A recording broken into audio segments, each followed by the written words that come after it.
Welcome back to Scout Report on Eurofootball Daily, where we're looking at the careers of three Wonderkids that could need saving. For some, it's merely a case of rediscovering their form, while others just need more opportunities to show what they can do.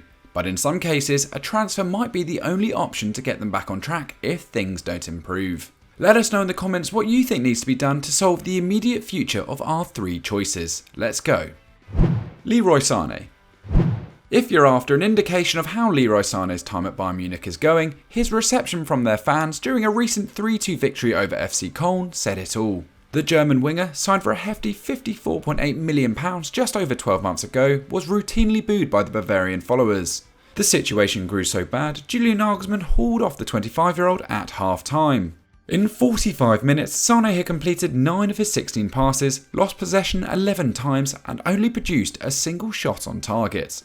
Sadly for Sane, this wasn't an isolated incident, with the electric wide man often coming in for scrutiny since joining from Manchester City. His first season at the Allianz produced glimpses of class, finishing the campaign with 6 goals and 9 assists in the Bundesliga with a further 3 strikes in Europe. But despite his price tag, Sane didn't become an automatic starter in Hansi Flick's system, appearing off the bench 14 times in the league. Only the teenager Jamal Musiala and reserve forward Eric Choupo-Moting were more frequently used substitutes. Now, a tricky summer with the German national squad, plus a fairly sluggish start to the new Bully campaign, has only worsened the former Schalke star's situation. But what is going wrong for Sane?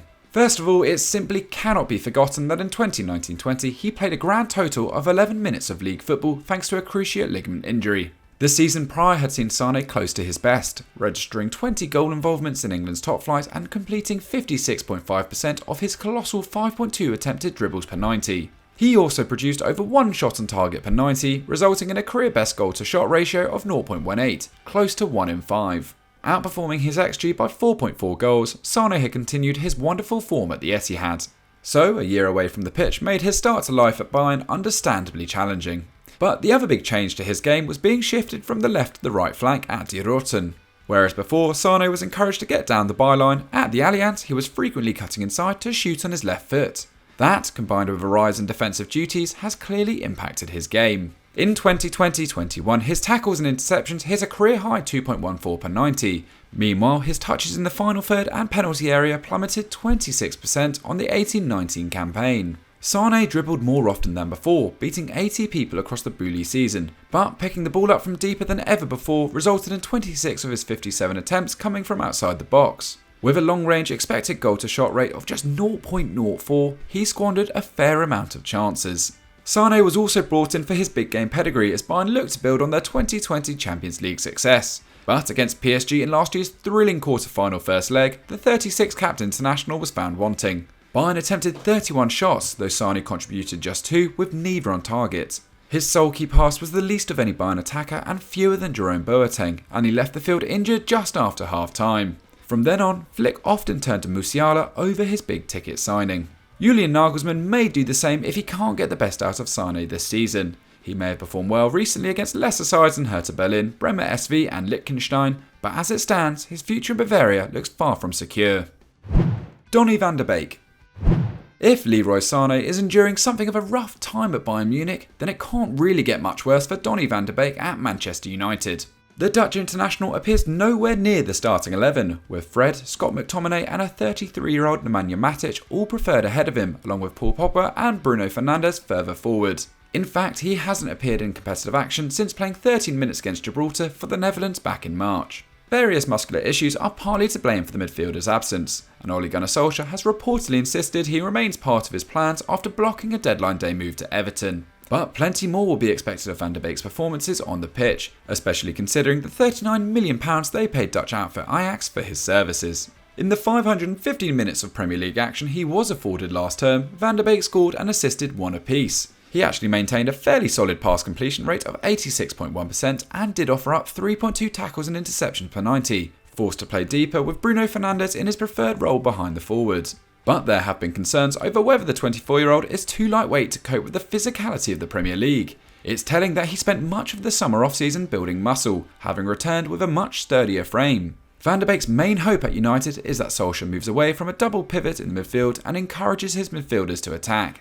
This would suit the Dutchman, who scored 28 times and registered 21 assists between 2017 and 2020 for Ajax.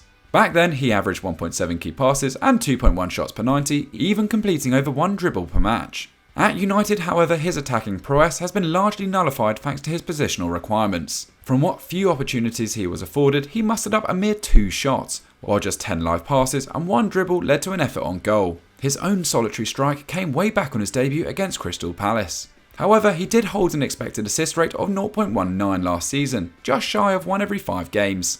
This ranks him just behind Luke Shaw and Bruno Fernandes in United's regular starters, suggesting that if used correctly, Van de Beek's skill set can produce results. The buck therefore could be on Solskjaer to play his £40 million midfielder more often. There are suggestions that the Norwegian is in danger of sabotaging the young Dutchman's career, though the Oranje legend Marco van Basten recently weighed in on the debate, describing Van de Beek as simply not very good. This season we should find out conclusively whether or not the Ajax Academy star is cut out for life at Old Trafford.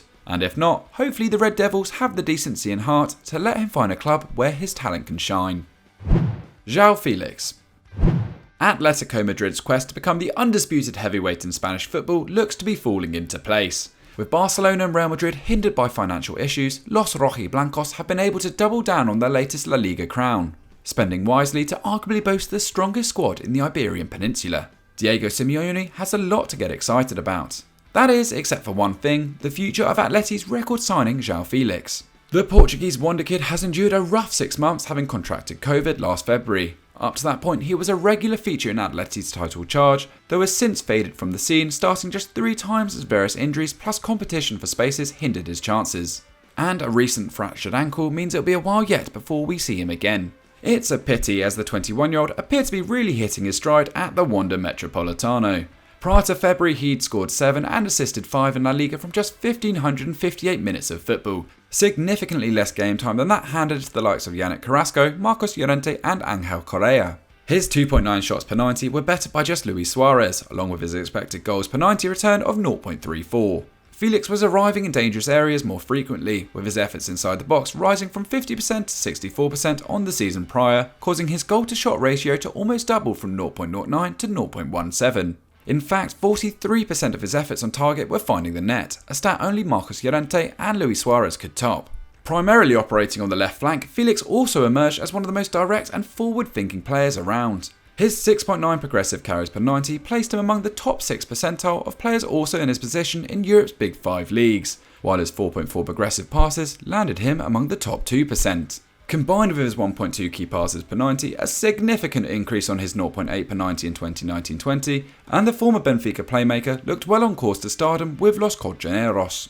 However, that feeling is quietly fading as his problems continue to mount. A recent video of Simeone putting Felix through rigorous defensive training has done little to temper the belief the Argentine style of play isn't right for his young creator, who last season posted the fewest defensive actions per game of any regular member in Atleti's squad. For context, Angel Correa offered 2.1 tackles and interceptions per 90, compared to Felix's 1. The fact Simeone was so eager to bring Antoine Griezmann back should serve another warning to Felix's long-term future in the side. Add to that the arrival of Rodrigo de Paul, Thomas Lemar's new home in central midfield, and the resurgence of Yannick Carrasco, it's increasingly difficult to see where Felix will play his part once he returns. Marca may have claimed the €127 million signing was untouchable in the summer market, and there are few who could afford the Portuguese international services. But if Felix's time in Madrid runs into problems for a 3rd season straight, it may become vital that he leaves in order to maintain his growth as a player. For Atleti's sake, let's hope that isn't the case. So those were the careers of 3 Wonderkids that we think need saving, but what do you guys think at home? Let us know in the comments down below. Let us know the solutions that you would hand out to each of those players. Make sure you're liked and subscribed to Euro Football Daily with that notification bell switched on, and we'll see you next time.